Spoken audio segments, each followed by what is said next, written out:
यह सोर्स अमर उजाला का है, जिसमें कहा गया कि यूपी टीजीटी की जो है एडमिट कार्ड जारी हो चुके हैं। लेकिन जब इसकी वेबसाइट को खंगाला जाता है तो हमें मिलता क्या है, हम आगे देखेंगे। सरकार हमारे साथ अच्छा मजाक कर रही है।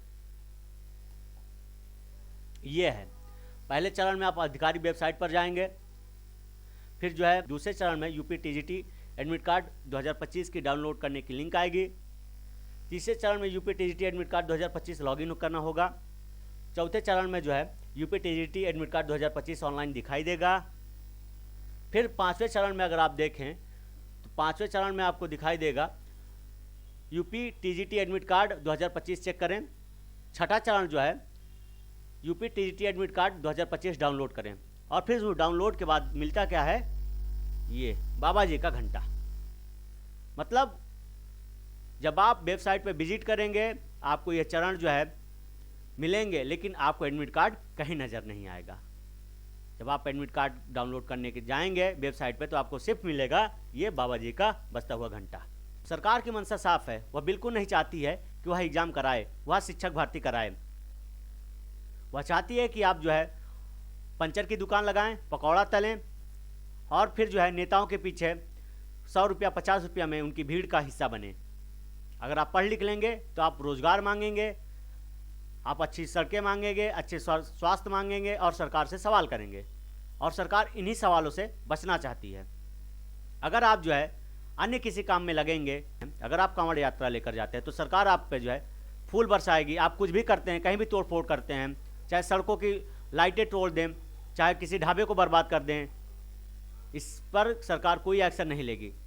वहाँ पे फूल और मालाएं बरसाएंगी, हेलीकॉप्टर से बरसाएगी, रोड पे बिछाएगी। लेकिन अगर आप पढ़ाई के बारे में बात करेंगे, शिक्षा के बारे में बात करेंगे तो वहाँ पे जीएसटी ठोक देगी।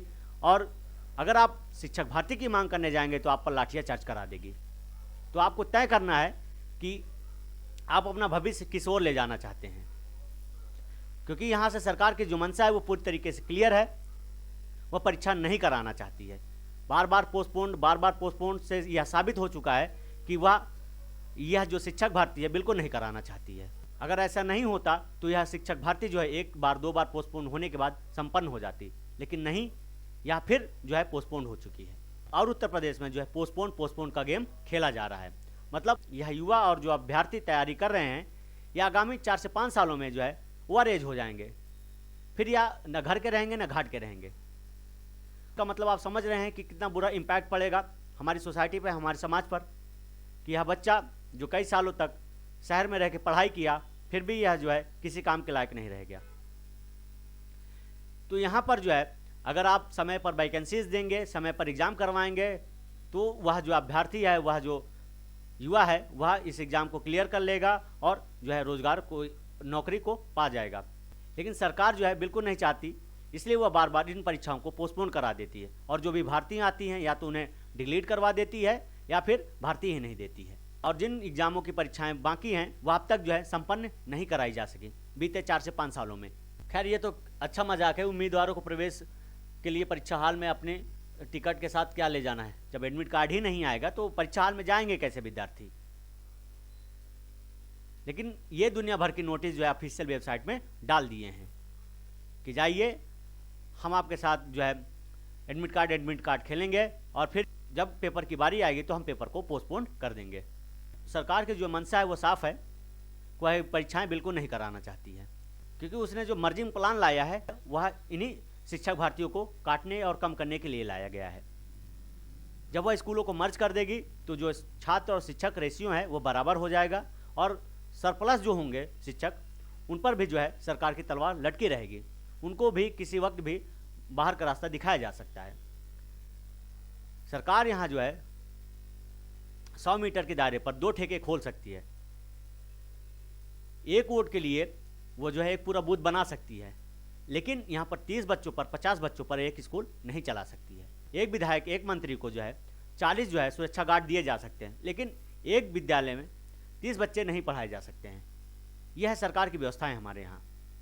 और फिर हम जो अपने नेता चुनते हैं हम लाजवाब हैं। हम बीती घटनाओं से कुछ भी नहीं सीखते हैं। वर्तमान में जो चल रहा है हम उससे कुछ भी नहीं सीखेंगे। जब बात आएगी चुनाव की तो फिर हम अपनी जाति, अपना धर्म और अपनी भाषा वाले नेता को देखेंगे। उसके कृत्य चाहे जितने भी घटिया क्यों न हो, लेकिन हम जब चुनाव की बारी आएगी तो हम ऐसे घटिया नेताओं को चुनेंगे जो घटिया नीतियाँ बनाते हैं और फिर उसी का परिणाम हम भुगतते हैं, क्योंकि वह नीतियाँ तो बनाते जाएंगे, उसका जो इम्पैक्ट है वह हम सब पर आएगा। लेकिन हम महान हैं और हम अपने देश की जनता को क्या कहें? वो जब अपने राजनेता चुनती है, अपने नेता चुनती है, तो वह सिर्फ धर्म और जाति देखती है, उसके कृत्य और उसके बीते हुए कार्यों को नहीं देखती है कि उसने जो समय बिताया है, जो कार्यकाल था उसका, उसने किस तरीके का काम किया है। लेकिन जब चुनाव आएगा तो फिर यह नेता हमारे घर और गली मोहल्ले में दिखाई देंगे और फिर हमसे कहेंगे कि हमें वोट दो, हम भारत को जो है दुनिया का सबसे मजबूत राष्ट्र बना देंगे, स्पेस टेक्नोलॉजी वाली जो है सड़कें बनवाएंगे, स्मार्ट क्लास बनवाएंगे। लेकिन उसी स्कूल में जो है छत टपक रही होती है, उस छत की जो है मरम्मत तक नहीं हो पाती है। तो आप यह जान लीजिए, आपको नेता चुनना है, ना कि अपने रिश्तेदार। नेता चुनिए उसके काम देखकर, उसकी जो है फ्यूचर पॉलिसीज़ को देखकर, वह क्या करेगा क्या नहीं करेगा, इसके आधार पर जो है अपने नेता को वोट दीजिए और चुनिए।